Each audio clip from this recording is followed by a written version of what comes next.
A serenidade que paira nesse ambiente, envolvendo-nos num clima de muita tranquilidade, nos deixando lá fora todos os nossos problemas, preocupações, nos esquecer por alguns momentos das nossas dificuldades horizontais da vida e vamos elevando a nossa consciência, o nosso coração ao Mestre Jesus.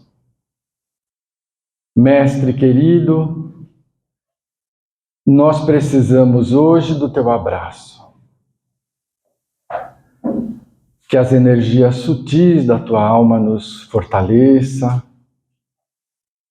equilibre o nosso sistema nervoso, acalme as nossas emoções e nos permita abrir e dilatar a nossa consciência para sairmos daqui alimentados pelas reflexões com base nos teus exemplos incomparáveis. Sê conosco, inspira-nos hoje e sempre. Graças a Deus. Capítulo 24 do Evangelho segundo o Espiritismo, não pôr a candeia debaixo do alqueire. Na criação de Deus, nós temos leis que regem toda a vida em todos os quadrantes do universo. Os benfeitores espirituais nos disseram que essas são leis naturais, que nós chamamos leis de Deus. E uma dessas leis é a lei do progresso, nos dando conta de que tudo que é criação de Deus evolui, progride constantemente. Assim, nós temos um vegetal adulto que, atingindo a fase adulta, floresce, frutifica, seja lá o que for, e produz sementes. Essa semente progride, dando origem a um novo vegetal adulto que, por sua vez, continua. Nós, espíritos encarnados, ou melhor, reencarnados, nos servimos das células do nosso pai, da nossa mãe, os nossos pais biológicos, e através de um modelo organizador que nós chamamos de perispírito, que é o nosso corpo espiritual, nós damos origem a um veículo de manifestação, este corpinho aqui, com o qual nós podemos nos relacionar na superfície do planeta. Nós o utilizamos por um tempo limitado, já que somos espíritos imortais, e o utilizamos até que os órgãos se esgotam de vitalidade. Então, este veículo é devolvido para o planeta e nós seguimos a nossa caminhada. Assim é a lei do progresso.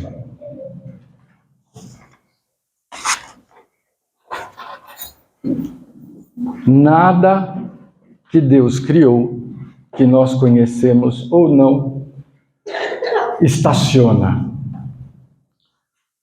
Muito menos anda de volta para trás ou retrograda. Nem pensar. Ah, mas os casos que eu estou pensando, nós podemos, a lei nos permite estacionar. E nós avançamos em blocos. Nós temos um conjunto de virtudes que nós estamos, vamos dizer, namorando, em adaptação, e nós podemos, com as nossas renitências, teimosias, egoísmo, nós podemos dispensar este crescimento e mantemos o nosso passo, estancamos por algum tempo. Isso é possível, voltar não. Então, os casos que a gente vê que surpreendem é porque era só uma casquinha de faz de conta. Na verdade, a essência só pode caminhar para frente. É lei, lei de Deus. Dessa forma, nós vamos nos dando conta, quando nós temos os nossos filhos, que precisamos dar a eles alimento. Desde a primeira infância, nós vamos adaptando a alimentação para aquele veículo de manifestação física. E nós sabemos que o corpo leva de 6 a 7 anos até ele estar em condições mínimas para completar a reencarnação. Sabia disso? Até essa idade há uma porta aberta, onde a criança fala muito dos dois lados da vida. Dessa forma, nós compreendemos que há tempo e momento para tudo. Nós alimentamos essa criança e dotamos de cuidados, porque ela não pode se cuidar sozinha, e provemos de alimentação adequada. Ninguém faz churrasco e dá para o bebê. Assim como você não convida os amigos e oferece mamadeira para os adultos. Então a gente aprende a adaptar aos momentos especiais em que nós nos encontramos. Se nós abrirmos um pouco o leque, nós vamos enxergar que toda a criação, toda a vida, mas principalmente o ser humano, ele não está concentrado num único degrau. Nós nos distribuímos numa escada sem fim, que tem início nas primeiras encarnações, mas que não tem término. Isto foi o que o Mestre Jesus deu um grande exemplo de respeito, de adequação. Porque nós não podemos prover alimento inadequado àquele que está numa fase anterior. Então, aquilo que nós já sabemos, precisamos ter o cuidado para administrar. Também aprendemos com Jesus que aquele que sabe e pode mais, atende ao que sabe e pode menos. O saudável cuida do doente, o adulto provê a infância e a velhice. Isto é um modelo que nós adotamos de Jesus.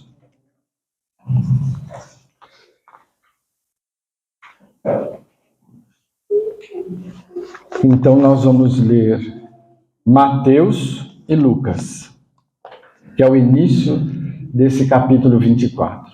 Ninguém acende uma candeia para pô-la debaixo do alqueire.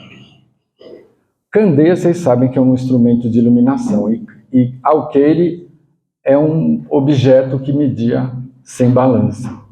É uma cuia grande. Põe-na, ao contrário, sobre o candeeiro, a fim de que ilumine a todos os que estão na casa. Está em Mateus 5,15. E em Lucas nós vamos ver: ninguém há que depois de ter acendido uma candeia, a cubra com um vaso, ou a ponha debaixo da cama. Põe-na sobre o candeeiro, a fim de que os que entram vejam a luz, pois nada há de secreto que não haja de ser descoberto, nem nada oculto que não haja de ser conhecido e de aparecer publicamente. Então isso é o que nós somos hoje convidados a fazer. Nós precisamos iluminar o nosso entorno com o conhecimento que já possuímos, mas adequando para não dar luz demais que pode cegar. Então, isto fez o Mestre Jesus, e como ele é mestre, ele é pastor, nós como aprendizes, ovelhas do seu rebanho, nós o seguimos e procuramos fazer da mesma maneira com os que estão conosco, respeitando o momento de evolução de cada um. Ah, mas eu queria tanto dar uma puxadinha, dar uma empurradinha. Porque eu amo tanto essa criatura.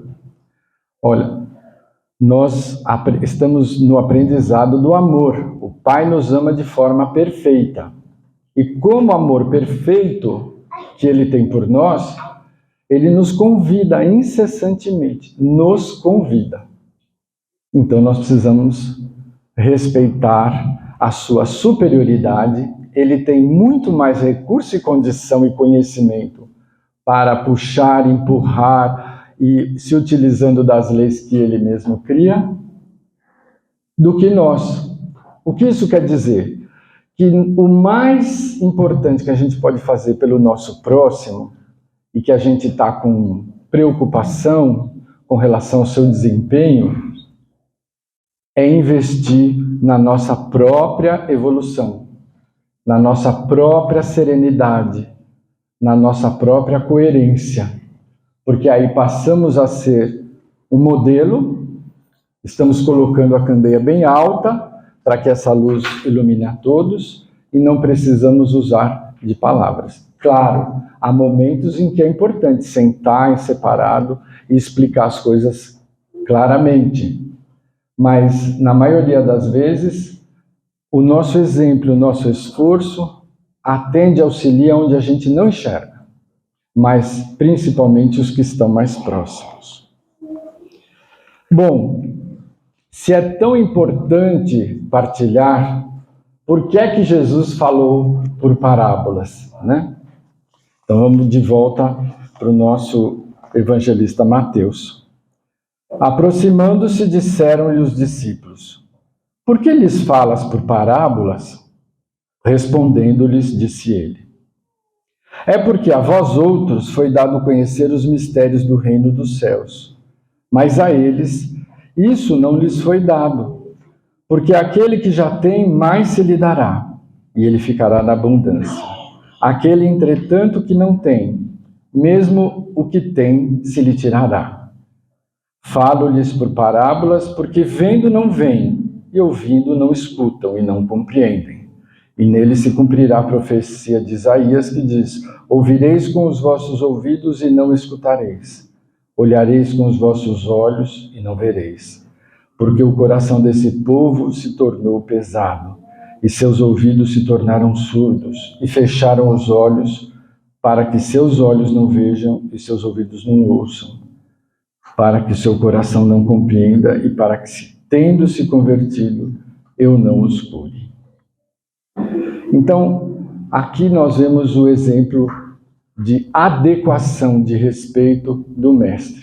Ele revelava informações aos apóstolos que estavam mais próximos e que tinham um pouco mais de acúmulo de conhecimento espiritual. Mas a multidão seguia Jesus. A multidão dos aflitos, daqueles que sentiam nele a superioridade moral, a luz que irradiava em torno dele. E nós, como multidão, nos alimentávamos dessa serenidade, dessa paz, dessa coerência, dessa esperança, mesmo que não tivéssemos alcance de compreensão total. E ele sabia disso, que onde ele estivesse, ele pregava, e quando ele pregava para a multidão, ele se utilizava de parábolas. Lembram daquela? O semeador saiu a semear e lançou as primeiras sementes que caíram.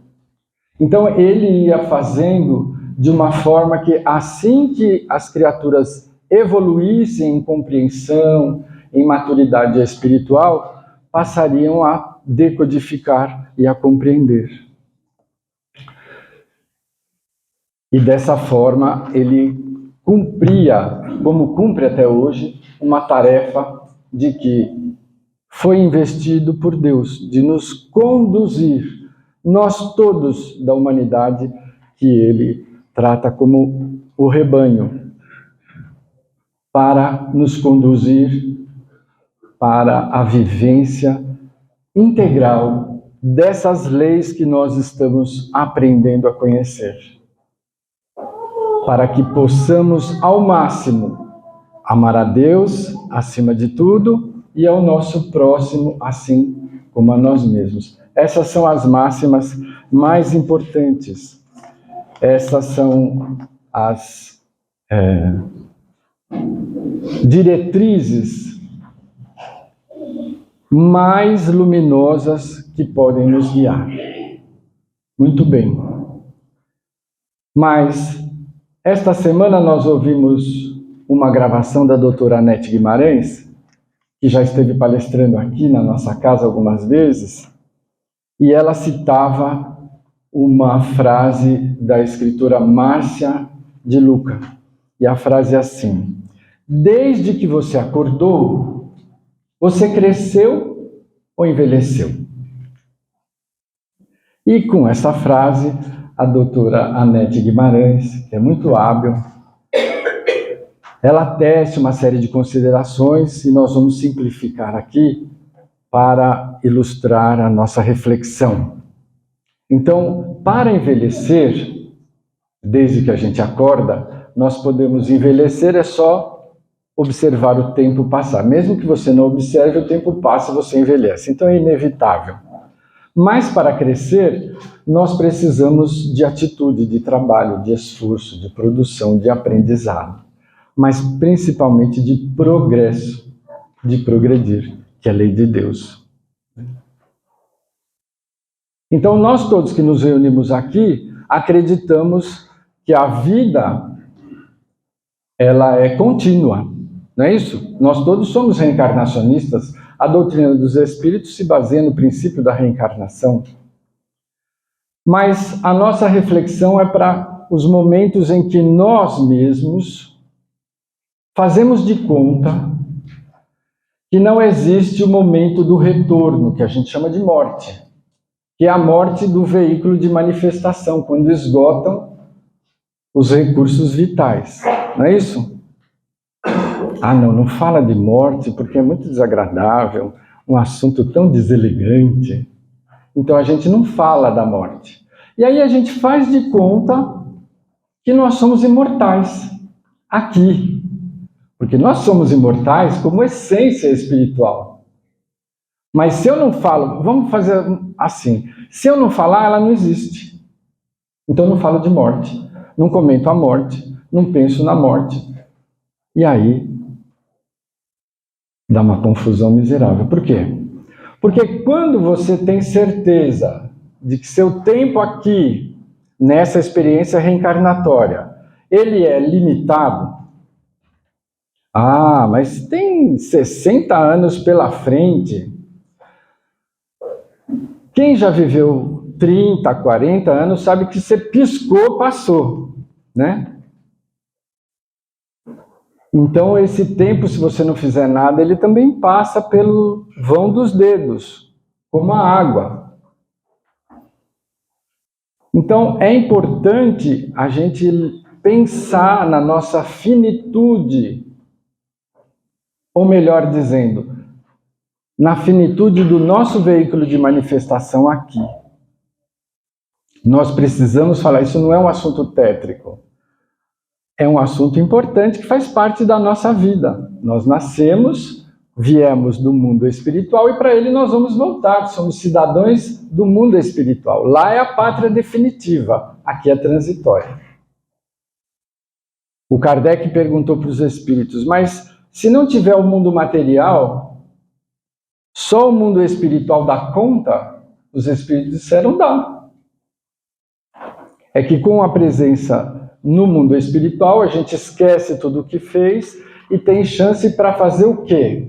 Para vir aqui tomar sorvete, como foi na festa da uva, os picolés que a gente vendeu a rodo? Não. Para nos transformar, para adquirir os valores espirituais que foram tão bem exemplificados pelo nosso Mestre Jesus. E que nós temos uma parte deles adquirida, mas que ainda falta bastante. Então, a reencarnação é um processo que respeita a lei de progresso, então nos faz progredir. Progredir é transformar, é mudar, é não parar. Não parar. Mas se eu achar que eu tenho todo o tempo do mundo e eu não tenho, essa mudança vai ficar sempre para amanhã. Então eu estou sempre esperando o tempo em que vai acontecer. Ou o passe na casa espírita que vai transformar a minha vida. Então, nós chegamos à conclusão de que quem pensa na morte vive melhor. Não é engraçado? Quem pensa no tanto que nós temos em expectativa, porque na verdade ninguém sabe quanto, mas ter a certeza de que esse tempo é finito e ter uma boa relação com isso, não ficar angustiado, faz com que nós hajamos aqui e agora, porque amanhã eu posso voltar para a pátria verdadeira. Eu estou emprestado aqui. E para terminar a nossa exposição, a nossa reflexão, nós vamos buscar um poeta que foi conhecido entre nós como poeta da morte, o Augusto dos Anjos. Ele viveu só 30 anos aqui nesse veículo de manifestação física. E ele tinha uma característica muito cientificista, filosofista. Então as construções poéticas dele são todas cheias de conceitos científicos, era isso que o diferenciava. Mas em 1932 foi publicada a primeira obra do talento mediúnico de Francisco Cândido Xavier. E o título era bem aos anos 30, o título é Parnaso de Além-Túmulo. Hoje soa meio fantasmagórico, né? Mas na época era comum se referir ao mundo espiritual como além-túmulo. E entre os poetas que ele psicografou, um deles era o Augusto dos Anjos.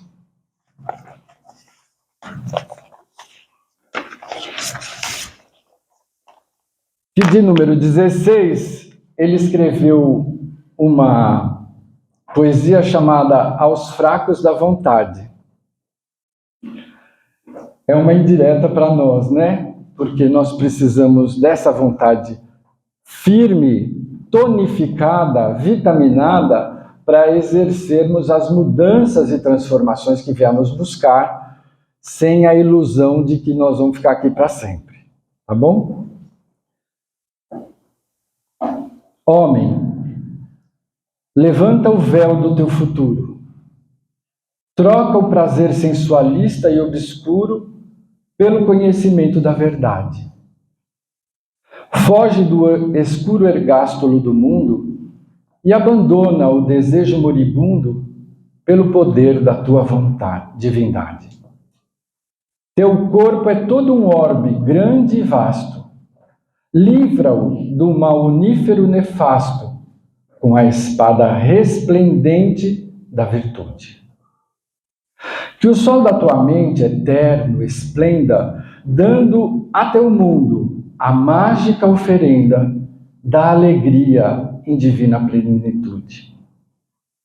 Deixe o conjunto de ancestralidades da carne, o eterno símbolo do Hades, onde o espírito clama, sofre, chora. Deixa que as tuas glândulas do pranto te salvem do cadinho sacrossanto, da lágrima pungente e redentora. Mas, sobretudo, observa o pensamento, fonte da força e altíssimo elemento em que toda molécula se cria. Da existência, ele faz sepulcro abjeto ou jardim luminoso e predileto de arcangélicas flores de harmonia. Ouve-te sempre a ronda do mistério, mas faze da tua alma um grande império da beleza, da saúde, da paz. Que as tuas agregações moleculares vivam livres de todos os pesares, com os tônicos sagrados da virtude. Tua vontade esclarecida e forte triunfará das angústias e da morte, além dos planos tristes da matéria. Mas a tua vontade enfraquecida é a meretriz no báratro da vida, amarrada no catre da miséria.